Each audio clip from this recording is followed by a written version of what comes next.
unang video natin, tunog ice cream naman. Tapos ito ngayon, kuliglig naman. Okay, pa-shoutout kay Darius Galarse. Sir, kamusta? Ingat ka dyan. Okay, umpisahan natin. Tatanggalin muna natin itong kanyang crankcase para makita natin kung ano yung issue nito.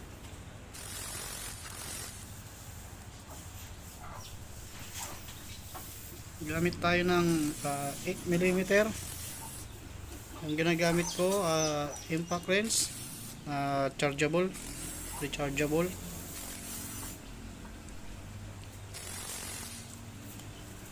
Mga sir, kung bago lang kayo sa aming channel, huwag niyo kalimutang mag-subscribe ha. Saka pakipindot na rin po yung bell notification para updated lagi tayo sa video ng ating gagawin.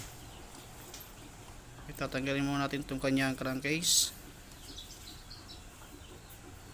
para makita natin kung ano yung tumutunog dyan.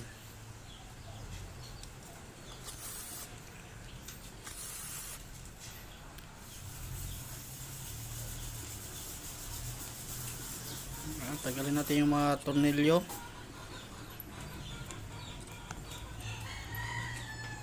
Ayan, tandaan po natin lagi yung mga tornilyo kung saan natin yan tinanggal. Pero sa Honda Beat, pare-pares lang po yung laki ng tornilyo, gilid to gilid. Yung gitna lang po yung malaki. Tatanggalin muna natin tong crankcase nya. Yan, natanggalan natin. Kung mapapansin nyo dyan, yung sa gilid ng kanyang crankcase may mga langis. Tapos check natin yung belt. Kung mapapansin nyo, sobrang itim na yung kanyang crankcase. Yan, tatanggalin natin yung mga tornilyo. Gamit tayo ng 22mm. Tapos yung tornilyo naman sa may torque drive, 19mm.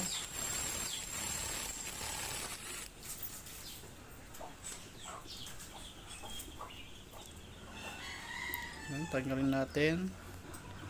Yan, medyo kalawang na rin yung yung wing bill nya. Medyo gamit na rin siya.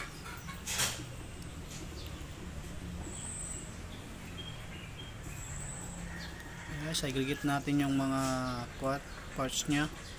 Tanggalin natin yung drive phase, saka yung spacer, saka yung belt, saka torque drive. Tatanggalin natin para ma-check natin lahat, makita natin. Ayan, sobrang dumi na ng kanyang torque drive. Yan po yung belt nya.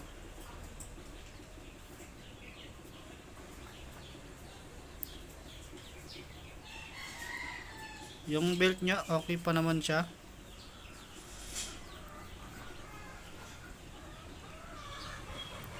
Tanggalin natin tong pulley. Yan, sobrang itim dahil naliligo na kasi sa langis yung CVT panggilid natin. Yung back plate. Yan mga sir, no, kung makikita nyo, yung kanyang flyball puro tapyas na. Isa rin po yan sa papalitan natin, saka yung slide piece. Kung mapapansin nyo kanina, parang tulog kuliglig. Yung pulley bago pa lang yan, pero dumumi ka agad dahil sa langis. Yung langis nya tumatagas na dahil sa oil seal. Makita nyo dyan, tapyas na yung flyball, tapyas na yung bola, halos lahat. Yan po yung mga papalitan natin dyan. Tapos yan, yung kung makikita nyo yung slide piece na yan, maluwag na siya. Isa rin po yan sa cause ng bakit maingay yung ating CVT. Kaya madaling masira yan dahil sa naliligo ng langis yung ating CVT. Kaya dapat matanggal natin yung mga langis. Hugasan muna natin yan. Kung makikita nyo, naliligo na sa langis. Yan, pagka umikot na yan, umandar na yung motor, yung mga langis tatalsikan sa CVT natin, sa belt, bola, slide piece. Ligado, sisirain niya yung mga belt, tapos yung mga bola yan, kasi papasukan kagad ng dumi yan, kaya obligado ito yung papalitan natin. Yan, nadamay-damay na lang lahat. Pansin nyo, sobrang langis na. Ito yung dapat, ito yung dapat mapalitan, yung oil seal na ito. Kaso sarado yung mga Honda ngayon dahil pandemic, na tayong mabilihan. Huhugasan na lang muna natin, tapos pagka nag-resume na yung mga Honda, saka na tayo magpapalit nito.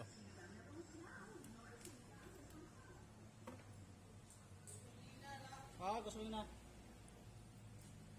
So mga sir, gasan muna natin siya ng gasolina kasi medyo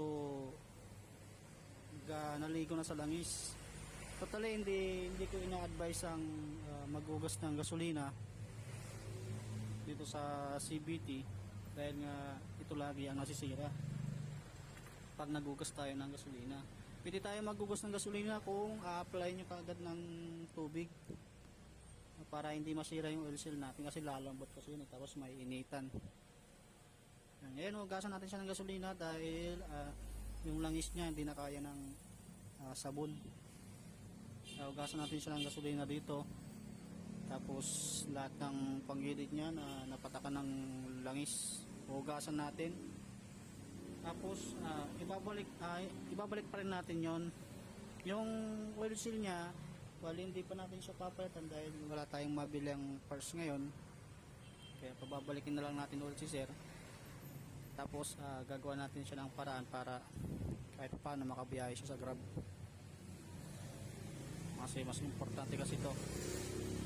Kaya lilinisan na lang muna natin, tapos yung bola papalitan natin, yung bola saka yung slide piece papalitan natin.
Gamitan natin ng blower kasi inugasan natin ng tubig.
Gamit tayo ng grasa, lagyan natin ng konti, huwag marami.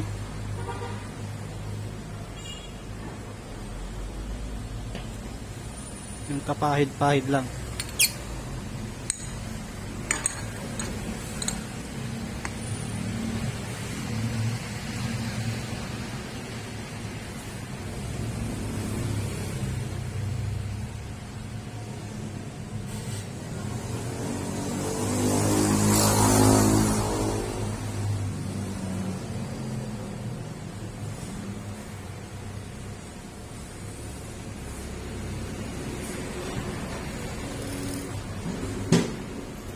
Maliligas yung panggilid niya, no?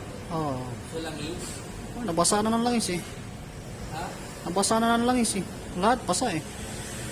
Kaya dapat may bilang mo yan. May bilihan mo. Pagka di mo binilihan yan.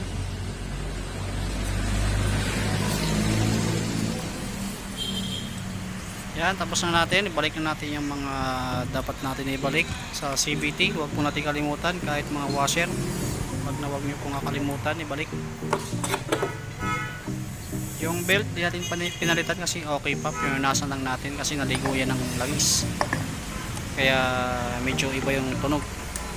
Yung mga bola. Kaya ibalik na natin yung mga tornilyo.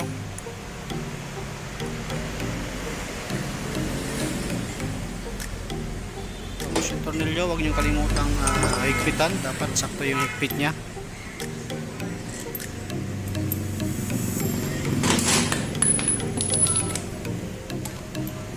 Gamit tayo ng impact wrench na cordless.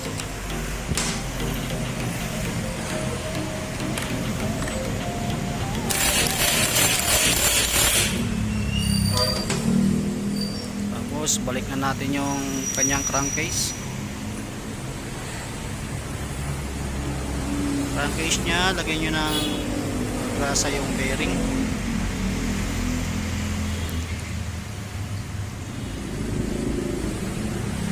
Yan ang grasa para pagka sinalpak natin sisiksik yung grasa sa loob mismo ng bearing. Balik na natin.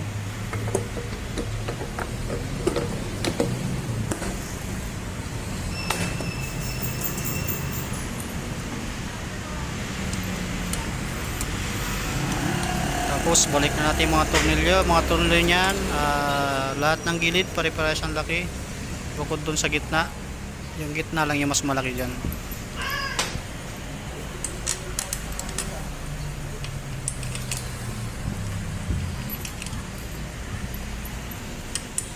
Lahat ng tornilyo nito sa gilid pare-parehas. Balik na natin. Isa lang yung malaki yung gitna. Dapat wala tayong makalimutan. Dapat lahat may tornilyo.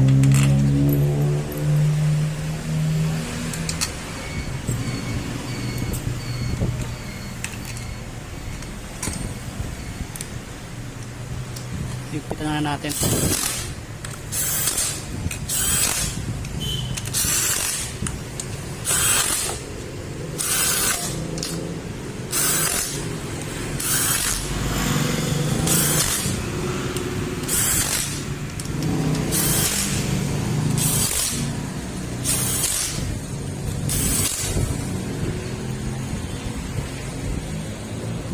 Tapos try natin siyang panda rin kung maingay pa rin.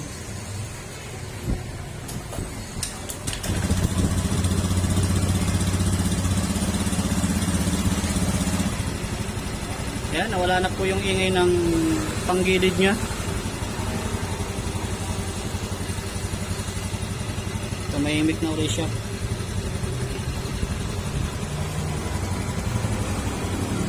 Pero obligado papalitan pa rin natin yung oil seal sa may pulley kasi pagka nabasa ulit masisira ulit yung mga ulan natin saka yung mga belt, sisirain po niyan.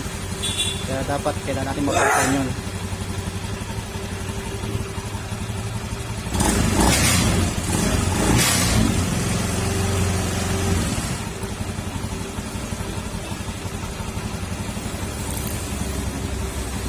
Yan, okay na. Hanggang dito na lang yung video natin. Salamat.